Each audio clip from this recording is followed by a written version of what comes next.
The Group of Seven, or G7, brings together the world's leading advanced democracies: the United States, Canada, France, Germany, Italy, Japan, and the United Kingdom, along with the European Union. The forum was created in the 1970s as a platform for major industrialized economies to coordinate on global economic and political challenges. China was never included because at the time it was not yet a major economic power. Today, however, China is the world's second-largest economy and a key player in global trade. Despite its economic weight, China remains outside the G7. Analysts say the grouping is not simply an economic club, but also a coalition of like-minded democracies that share common approaches to governance, security, and international rules. Beijing's political system and strategic rivalry with several G7 nations have kept it on the outside.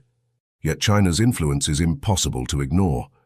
From trade disputes and industrial policy to critical minerals, electric vehicles, and advanced technologies, many of the issues on this year's agenda are directly linked to Beijing.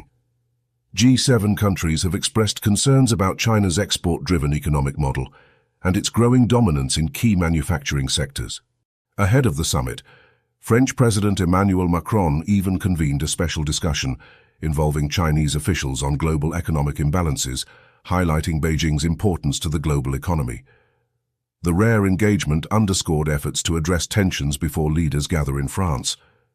Security concerns are also driving attention toward China. The G7 has increasingly coordinated positions on issues ranging from the Taiwan Strait and the South China Sea to supply chain resilience and China's relationship with Russia.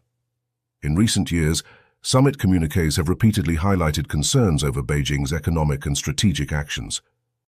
At the same time, the G7 is seeking stronger partnerships with emerging powers such as India, Brazil, South Korea, and Kenya.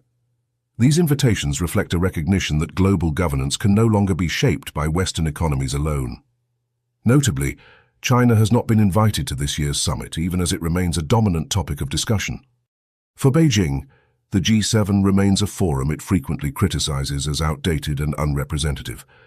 Chinese officials have repeatedly accused the bloc of pursuing a Cold War mindset and interfering in the affairs of other nations. But whether inside the room or outside it, China's economic power and geopolitical reach ensure that it continues to loom over nearly every major discussion among the world's leading democracies. The G7 summit begins in France next week, with leaders expected to focus on global economic imbalances, trade tensions, conflicts in Ukraine and the Middle East, and the growing challenge posed by China's expanding influence. If you like this video, then like, share, and subscribe to Mirror Now.